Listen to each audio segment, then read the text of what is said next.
"Mas, ada yang suka sama kamu loh." Mendengar itu Tejo kaget, lalu dia bilang, "Oh ya? Siapa?" "Ada, tapi dia tidak sama seperti kita." "Maksudnya?" "Ada makhluk lain yang suka sama Mas Tejo, dan dia ingin ikut dengan Mas Tejo. Tapi tenang aja Mas, dia baik kok. Sekarang dia ada di sekitaran Mas Tejo." Awalnya Tejo menganggap perkataan Intan itu bercanda, tapi setelah ngobrol panjang ternyata yang diucapkan Intan itu serius, bahwa ada bangsa jin yang menyukai Tejo dan ingin ikut bersama Tejo sebagai pendamping. Assalamualaikum warahmatullahi wabarakatuh. Kembali lagi di channel Portal Dimensi dan tentunya masih bersama saya Kang Slamet di sini. Kali ini Kang Slamet akan membawakan sebuah kisah mistis pendakian yang berjudul Disukai Lelembut Gunung Arjuno Ikut Menjadi Kodam. Cerita ini ditulis di Facebook oleh Vidi Muhammad. Kalian bisa langsung saja follow Facebooknya ya. Kisah ini dialami oleh seseorang yang sebut saja namanya adalah Tejo. Tejo berasal dari keluarga yang bisa dibilang cukup sederhana. Kedua orang tuanya adalah seorang petani, sedangkan Tejo sendiri adalah seorang kuli bangunan dan juga ikut membantu kedua orang tuanya di sawah. Sebelum kita masuk ke ceritanya, buat kalian yang belum subscribe channel ini, tekan tombol subscribe-nya terlebih dahulu dan tekan tombol notifikasinya agar kalian tidak ketinggalan cerita terbaru dari Portal Dimensi. Gak usah berlama-lama lagi, langsung saja kita masuk ke ceritanya. Disukai Lelembut Gunung Arjuno Ikut Menjadi Kodam.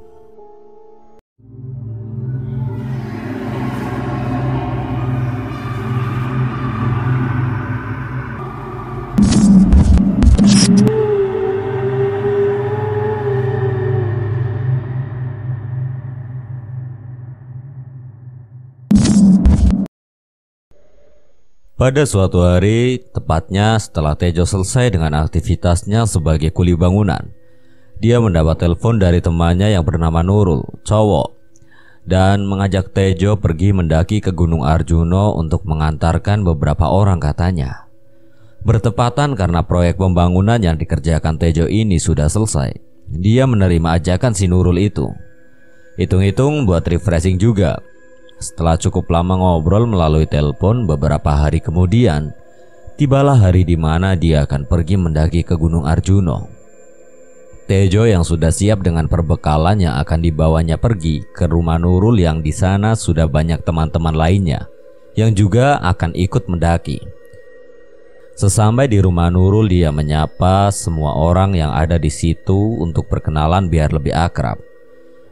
Setelah semuanya sudah berkumpul 12 orang kemudian segera mengendarai motornya masing-masing untuk berangkat ke Gunung Arjuno via jalur Lawang. 12 orang itu diantaranya ada 9 cowok dan 3 cewek. Sesampai di pasar Lawang, Tejo yang waktu itu berboncengan dengan Nurul mengajak mereka semua untuk melengkapi logistik yang belum lengkap. Setelah 30 menit mereka melengkapi logistik, perjalanan kembali dilanjutkan menuju ke pos pendaftaran atau base camp Gunung Arjuno via Lawang. Sesampai di base camp kurang lebih pukul 3 sore. Sesampai di situ mereka mengurus izin pendakian dan lanjut dengan packing peralatan. Setelah kurang lebih 1 jam mengurus izin dan packing itu, mereka bersiap-siap akan memulai pendakian dan tidak lupa diawali dengan berdoa bersama. Perjalanan dimulai pada pukul 4 sore. Di awal-awal perjalanan mereka sangat have fun karena melihat pemandangan kebun teh yang sangat luas, hingga membuat mereka berhenti sebentar untuk berfoto-foto. Di dalam pendakian itu ada satu orang yang dikagumi Tejo, yaitu Intan, seorang gadis berkerudung putih yang menurut Tejo itu, Intan itu orangnya beda dengan yang lain. Atau bisa dikatakan Tejo ini tertarik dengan yang namanya Intan. Setelah cukup berfoto-foto di kebun teh itu, mereka melanjutkan perjalanan menuju ke pos 2. Dan singkat cerita, setelah melewati hutan, sampailah mereka di pos 2 tepat sebelum masuk waktu maghrib. Di pos 2 itu mereka break untuk menunggu waktu maghrib. Sekalian istirahat, sesekali Tejo memperhatikan Intan yang waktu itu terlihat sudah sangat kelelahan. Awalnya Nurul berniat mengajak mereka semua untuk camp di pos 3. Hitung-hitung agar besok tidak jauh-jauh kalau lanjut jalan lagi. Tapi niat itu batal karena Tejo menyarankan pada Nurul agar campnya di pos 2 aja. Di situ mereka mendirikan tenda di dekat shelter pos 2 untuk bermalam. Setelah tenda sudah berdiri, mereka masak-masak untuk mengisi perut yang sejak berangkat tadi belum sempat terisi. Setelah selesai dengan semua itu, mereka langsung masuk ke dalam tenda untuk segera tidur agar besok kembali fit. Singkat cerita, keesokan harinya mereka semua bangun. Setelah itu mereka membuat sarapan, mengingat pagi itu persediaan air mereka menipis. Nurul dan Tejo pergi mengambil air di sumber di jalur pendakian Gunung Arjuno via Lawang ini. Sumber mata air hanya ada di pos 2, itu pun letaknya sedikit jauh. Menuruni tebing dan sumber dari air itu tidak bisa digunakan untuk minum karena airnya tidak jernih. Jadi air dari sumber itu hanya bisa digunakan untuk masak, untuk minum kita harus membawa sendiri dari bawah. Nah, ketika Nurul dan Tejo sampai di sumber mata air itu, tiba-tiba mereka mencium bau wangi dupa. Rul, cium bau dupa enggak? Iya, biarin aja. Ayo cepetan isi airnya. Seketika itu bulu kuduk Tejo berdiri karena dia merasakan ada yang tidak beres. Di tempat ini entah itu apa. Mereka cepat-cepat mengisi air dan ketika mereka sedang sibuk mengisi air ke dalam dirijen, tiba-tiba Tejo melihat ada yang melempar batu dari belakangnya ke arah sumber air itu. Spontan Tejo kaget, dia langsung melihat ke arah belakang tapi tidak ada apa-apa yang dilihatnya. Lalu dia bilang ke Nurul, Rul, dengar ada yang lempar sesuatu nggak dari belakang? Dengar, tapi biarin aja. Cepetan isi airnya sampai penuh. Jawab Nurul dengan gugup. Setelah sudah terisi penuh, mereka berdua kembali ke atas dan meninggalkan bau dupa yang terdapat di sumber itu. Di perjalanan naik kembali ke pos 2, mereka sempat berhenti sebentar untuk mengambil foto karena waktu itu view-nya luar biasa keren. Setelah cukup dengan itu, mereka kembali ke pos 2. Singkat cerita, perjalanan kembali dilanjutkan kurang lebih jam 9 pagi. Dalam perjalanan ini, Nurul berjalan di paling depan dan Tejo di paling belakang untuk memastikan tidak ada yang tertinggal. Kurang lebih 30 menit berjalan, mereka sampai di area sabana yang sangat luas dan hijau. Dalam perjalanan itu, seringkali mata Tejo tertuju ke arah Intan yang waktu itu berjalan di barisan nomor 5. Jadi bisa dibilang Intan ini adalah wanita yang dikagumi Tejo dalam pendakian itu. Nah, kira-kira di tengah-tengah sabana yang luas itu jalan mereka berjarak antara 10-15 meter. Tejo yang berjalan di paling belakang kaget karena dia melihat ada satu pendaki wanita yang asing menurutnya. Wanita itu tidak memakai ransel, berbaju hitam, rambutnya panjang sepanjang pinggang, dan wanita itu sedang berjalan membuntuti Intan. Pandangan Tejo yang awalnya tertuju pada Intan sekarang tertuju ke wanita asing itu. Perasaan cuma ada 3 cewek, tapi kok sekarang ada 4? Tejo mengabaikan semua itu karena mungkin dia salah lihat atau karena waktu itu dia sedang kelelahan, ditambah lagi jarak Tejo dengan wanita itu lumayan jauh. Kurang lebih jam 1 siang sampailah mereka di pos 3. Di pos 3 ini tidak ada bangunan shelter. Hanya saja pos 3 itu ditandai dengan tanah landai dengan beberapa batu besar. Di pos 3 itu mereka istirahat lagi untuk mengatur nafas dan di situ Tejo mencari wanita berbaju hitam yang tadi sempat dilihatnya. Setelah dicari-cari, dia tidak melihat ada wanita berbaju hitam di grupnya. Di sini Tejo heran padahal tadi dia melihat rombongan ini ada 4 orang wanita. Tapi sesampai di pos 3 ini hanya ada 3. Tejo berpikir, berarti tadi aku memang salah lihat. Setelah kurang lebih 20 menit istirahat, perjalanan kembali dilanjutkan menuju ke pos berikutnya. Di perjalanan menuju ke pos berikutnya ini, mereka memasuki hutan dan masih tetap dalam posisi yang sama. Dan selama perjalanan dari pos 3 menuju ke pos 4 itu, Tejo sudah tidak lagi melihat wanita berbaju hitam yang tadi berjalan di belakang Intan. Singkat cerita, sebelum masuk waktu maghrib mereka sampai di pos 4 yang di situ sudah terdapat satu rombongan pendaki lain sedang ngecamp. Setelah pos 4 ini jalur akan melewati Alas Lalijiwo atau hutan lupa diri. Sesampai di situ mereka lekas mendirikan tenda untuk bermalam karena mereka tidak ingin berjalan melewati hutan tersebut ketika matahari akan terbenam. Itu bahaya. Setelah selesai makan, mereka tidak langsung tidur. Mereka santai-santai dulu di depan tenda sambil bakar-bakar ikan. Karena kebetulan waktu itu ada salah satu anggota yang membawa ikan. Mereka juga bergabung dengan satu rombongan yang terlebih dahulu sudah camp di situ. Dan ternyata satu rombongan itu tadi habis dari puncak, tapi memutuskan untuk bermalam lagi di pos 4. Setelah lama berbincang-bincang, tidak terasa waktu sudah menunjukkan jam 10 malam. Karena sudah terasa semakin dingin, mereka semua memutuskan untuk masuk ke tenda dan tidur. Malam itu, mereka mendirikan 3 tenda dengan posisi berhadapan. Tenda 1 diisi oleh Nurul dan 3 orang lainnya. Tenda 2 diisi oleh Tejo dan 3 orang lainnya, sedangkan tenda 3 diisi Intan dan 2 orang cewek lainnya.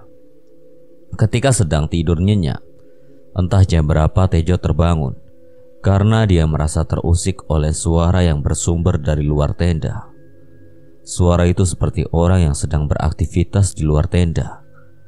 Nah, di sini Tejo mikir lagi, mungkin ada pendaki lain yang baru sampai di pos 4. Tejo kembali melanjutkan tidurnya dan mengabaikan suara tersebut, tapi suara itu terus-menerus terdengar seperti itu dan tidak berhenti.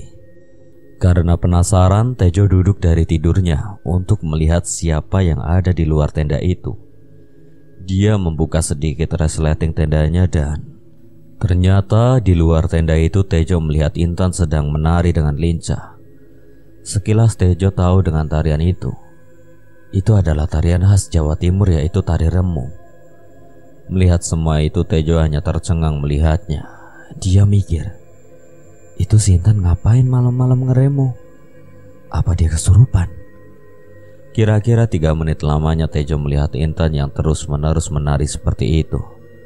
Setelah itu terlihat Intan terduduk lama. Dia terduduk dan Tejo terus memperhatikannya melalui pintu tenda yang terbuka sedikit. Setelah lama diperhatikan, Intan tidak juga bergerak dan masih dalam posisi duduknya. Karena khawatir terjadi sesuatu dengan Intan, Tejo berniat keluar dari tendanya untuk menghampiri Intan dan belum sampai Tejo membuka pintu, tiba-tiba terlihat Intan berdiri dengan tegap. Spontan Tejo membatalkan niatnya untuk keluar tenda dan pelan-pelan Intan berjalan ke arah belakang tendanya yang diisi 3 cewek tadi. Hingga Tejo tidak bisa melihat keberadaan Intan. Kembali lagi karena khawatir terjadi sesuatu dengan Intan, tanpa berpikir panjang Tejo segera keluar dari tendanya untuk mencari Intan. Tapi ketika sudah berada di luar tenda, dia tidak melihat keberadaan Intan. Tidak lama kemudian dari arah bawah terdengar suara srek-srek-srek dan terlihat ada beberapa cahaya senter. Setelah dilihat, itu adalah 3 pendaki lain yang baru saja sampai di pos 4. Tejo menyapa 3 rombongan pendaki itu. Baru nyampe, Mas. Iya, Mas. Mau camp di sini apa lanjut jalan? Kayaknya camp di sini aja, soalnya udah capek banget, jawab salah satu pendaki itu sambil melepas tas carrier-nya. 3 rombongan itu kemudian mendirikan tenda di pos 4. Karena masih khawatir dengan Intan, Tejo membuka 3 tenda yang diisi 3 cewek itu. Setelah dibuka, terlihat Intan dan 2 cewek lainnya sedang tidur pulas. Di sini Tejo bingung. Perasaan tadi aku lihat Intan jalan ke belakang tenda, tapi kok sekarang udah ada di dalam tenda? Sambil mendirikan tenda, rombongan yang baru datang itu bertanya pada Tejo, rombongan dari mana, Mas? Kami dari Surabaya, sampean dari mana? Oh, kami dari Malang, jawab balik pendaki itu. Setelah tenda sudah selesai didirikan, 3 pendaki itu menawari Tejo kopi hingga akhirnya mereka berempat berbincang-bincang sebentar.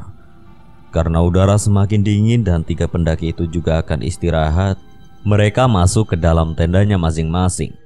Sebelum masuk ke dalam tendanya sendiri, Tejo membuka lagi tenda cewek untuk memastikan keberadaan Intan. Setelah dilihatnya, ternyata benar Intan masih dalam keadaan tidur, begitupun dua teman ceweknya. Tejo kemudian masuk ke dalam tendanya untuk melanjutkan tidurnya. Sebelum tidur, dia memikirkan kejadian barusan. Kok bisa ya Intan tiba-tiba udah ada di dalam tenda? Padahal tadi terlihat jelas dia pergi ke belakang tenda dan aku gak lihat dia masuk tenda. Akhirnya Tejo mengabaikan semua itu, yang penting tidak terjadi apa-apa dengan Intan. Keesokan harinya Tejo terbangun. Setelah bangun ternyata makanan sudah siap. Jadi bisa dibilang pagi itu Tejo terlambat bangun. Setelah bangun, mata Tejo hanya tertuju pada Intan karena dia masih teringat sekaligus khawatir dengan kejadian semalam. Tapi pagi itu Intan nampak baik dan sehat-sehat saja. Setelah semua selesai makan, mereka semua siap-siap karena pagi itu mereka akan melanjutkan perjalanan summit ke puncak. Ketika sedang siap-siap itu, Tejo memberanikan diri untuk bertanya pada Intan. Intan, gimana keadaannya? Sehat kan? Alhamdulillah sehat mas, jawab Intan dengan keadaan yang fit. Tepat jam 8 pagi mereka berkumpul untuk berdoa sebelum memulai perjalanan menuju ke puncak. Setelah selesai berdoa, perjalanan dimulai dengan posisi yang sama. Nurul di depan dan Tejo di paling belakang. Ketika akan meninggalkan pos 4, Tejo melihat tenda dari pendaki yang baru datang semalam masih dalam keadaan tertutup. Mungkin mereka masih tidur karena kecapean. Sebenarnya pagi itu Tejo ingin bilang pada Nurul tentang kejadian yang semalam dilihatnya, tapi tidak sempat karena waktu itu posisi jalan Tejo dan Nurul jauh. Akhirnya Tejo menyimpan itu dulu untuk menunggu waktu yang pas untuk dia bilang ke Nurul. Kira-kira 30 menit berjalan sampailah mereka di hutan Lali Jiwo. Ini adalah hutan yang fenomenal di Gunung Arjuno yang mitosnya barang siapa yang mempunyai niatan jelek bisa-bisa disesatkan di hutan ini. Sesuai dengan namanya, yaitu hutan atau alas Lali Jiwo, yang berarti hutan lupa diri. Tapi syukurlah ketika melewati hutan ini mereka tidak ada kendala apapun. Hingga sampai di area Pelawangan. Pelawangan adalah sebuah area yang mempunyai vegetasi terbuka yang letaknya tepat berada di atas hutan Lali Jiwo. Waktu itu kondisi Pelawangan cukup berkabut. Sesampai di Pelawangan, Tejo yang berada di paling belakang seringkali berhenti karena dia sangat kelelahan, ditambah lagi persediaan air yang dibawa Tejo sudah sangat menipis. Tejo berteriak memanggil satu orang yang berjalan di depannya yang jaraknya sekitar 10 meter di depannya untuk menanyakan air minum. Tapi dia juga sama, persediaan airnya juga tinggal sedikit. Melihat itu Tejo tidak tega memintanya. Pelan-pelan Tejo berjalan menyusuri area ini hingga dia tertinggal cukup jauh dari teman-temannya. Karena merasa haus, Tejo berinisiatif untuk mengumpulkan air bekas embun yang menempel di dedaunan ke dalam tutup botol. Sedikit demi sedikit air itu dikumpulkan kemudian diminum, dan itu dilakukan Tejo sambil berjalan pelan-pelan. Kira-kira di pertengahan area Pelawangan itu, dari belakang terlihat ada satu orang pendaki yang sedang berjalan naik. Di sini Tejo sedikit lega, semoga saja pendaki itu membawa air lebih dan dia bisa meminta sedikit. Tejo menunggu pendaki itu sambil dia duduk di pinggir jalur. Ketika sudah dekat, ternyata satu pendaki itu adalah Intan. Melihat itu Tejo kaget karena setahu Tejo Intan ini udah duluan di atas, dan seingat Tejo tidak ada anggota lain di belakang selain dia. Tapi ini kok tiba-tiba Intan ada di belakang? Tejo bertanya pada Intan. Loh, Intan kok ada di belakang? Bukannya udah duluan di depan? Iya mas, tadi sempat istirahat karena capek. Kemudian Intan memberi Tejo air minum yang dibawanya. Haus ya mas, ini aku ada air minum, minum aja. Di sini ada yang aneh, air yang diberikan Intan pada Tejo itu wadahnya bukan dari botol tetapi dari bambu. Karena waktu itu Tejo ini sudah sangat kehausan. Tanpa berpikir panjang dia langsung menerima air yang diberikan Intan, kemudian meminumnya. Setelah meminum itu Tejo mengucapkan terima kasih pada Intan. Lalu Intan bilang, "Ya udah, lanjut jalan lagi mas. Udah ketinggalan jauh sama teman-teman." Kemudian mereka berdua lanjut jalan di tengah kabut yang cukup tebal ini. Dan Tejo dia meminta Intan agar berjalan di depannya. Ketika sedang berjalan itu, Intan yang berjalan di depannya. Tejo ini jalannya cepet banget. Sampai-sampai Tejo tertinggal lumayan jauh dari Intan.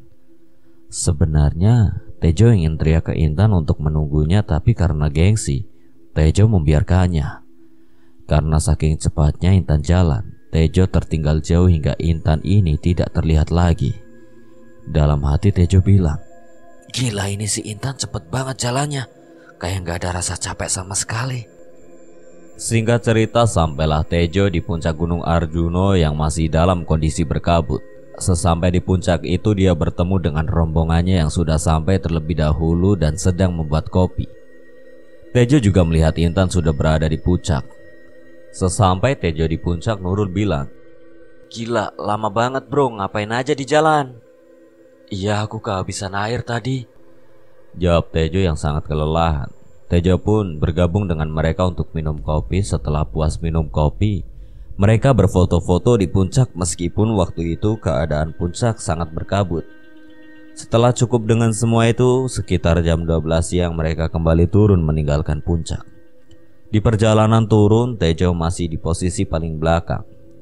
Nah, sesampai mereka di hutan Lali Jiwo, Intan yang tadinya jalan jauh di depan tiba-tiba berhenti untuk menunggu Tejo. Di situ Tejo dan Intan ini berjalan di paling belakang. Nah, ketika mereka berdua berjalan di belakang itu, tiba-tiba Intan bilang ke Tejo, "Mas, ada yang suka sama kamu loh." Mendengar itu Tejo kaget, lalu dia bilang, "Oh ya? Siapa?" "Ada, tapi dia tidak sama seperti kita." "Maksudnya?" "Ada makhluk lain yang suka sama Mas Tejo, dan dia ingin ikut dengan Mas Tejo. Tapi tenang aja mas, dia baik kok. Sekarang dia ada di sekitaran Mas Tejo." Awalnya Tejo menganggap perkataan Intan itu bercanda, tapi setelah ngobrol panjang ternyata yang diucapkan Intan itu serius, bahwa ada bangsa jin yang menyukai Tejo dan ingin ikut bersama Tejo sebagai pendamping. Menurut Intan, makhluk itu sudah bersama Tejo sejak kemarin naik setelah meninggalkan pos 2. Tejo pun bertanya pada Intan tentang kejadian tadi malam yang dia lihat di luar tenda. Kenapa malam itu Intan menari. Dan menurut Intan yang menari itu bukan Intan, tapi itu adalah makhluk lain yang ingin ikut dengan Tejo dan sengaja menjelma menjadi Intan. Pertanyaannya, kenapa Intan bisa tahu tentang hal itu? Ternyata Intan ini mempunyai kelebihan. Dia bisa melihat makhluk lain yang tak kasat mata dan bisa berkomunikasi batin dengan mereka. Mendengar semua penjelasan dari Intan, Tejo berpikir, "Berarti yang ngasih aku minum tadi pagi itu bukan Intan. Pantas saja wadah minumannya terlihat aneh." Tejo yang tidak ingin berurusan dengan hal-hal seperti itu bertanya pada Intan bagaimana caranya agar makhluk itu tidak ikut dengannya. Lalu Intan meminta pada Tejo agar tenang kalau memang Tejo tidak mau Intan bisa membantunya. Mereka berdua sepakat untuk tidak mengatakan hal ini kepada yang lain agar yang lain tidak panik. Sesampai mereka di pos 2, Intan mengajak Tejo untuk pergi ke sumber mata air dengan alasan ke teman-teman lainnya untuk mengambil air. Mereka berdua kemudian turun ke sumber itu. Sesampainya di situ, Intan memberi Tejo sebuah batu dan memintanya untuk melempar batu itu ke dalam air. Setelah dilempar, tiba-tiba terlihat sosok wanita yang sedang duduk membelakanginya. Sosok itu berambut panjang dan mengenakan pakaian hitam. Melihat itu, sontak Tejo kaget dan dia bilang ke Intan, "Tan, itu siapa?" Tapi Intan tidak menjawab, dia hanya berdiri tegap sambil memejamkan matanya. Tejo berpikir waktu itu Intan sedang kesurupan, tapi ternyata diamnya Intan itu karena sedang berkomunikasi batin dengan sosok berpakaian hitam itu. Tidak lama kemudian tiba-tiba sosok wanita itu perlahan memudar seperti asap. hingga akhirnya dia hilang. Mereka pun segera mengisi air ke dalam botol. Setelah itu mereka kembali ke atas ke pos 2. Di perjalanan kembali ke atas itu, Intan bilang ke Tejo bahwa sosok itu sudah kembali ke alamnya dan tidak akan ikut lagi dengan Tejo. Intan juga bilang awal mulanya sosok itu suka dengan Tejo yaitu di tempat ini di sumber. Mungkin ketika dia ambil air bersama Nurul kemarin. Mendengar penjelasan dari Intan bahwa sosok itu sudah tidak akan ikut lagi, Tejo merasa lega. Sesampai mereka di pos 2, perjalanan turun kembali dilanjutkan hingga sampai kembali di base camp sekitar jam 4 sore. Sesampai di base camp, mereka bersih-bersih badan dan setelah maghrib mereka kembali pulang dengan selamat. Sekian, dan terima kasih buat Vidi Muhammad yang telah mengizinkan saya membawakan ceritanya. Apabila ada kesalahan dan kekurangan, saya memohon maaf sebesar-besarnya. Akhir kata Kang Selamat pamit undur diri. Wassalamualaikum warahmatullahi wabarakatuh. Sampai berjumpa lagi.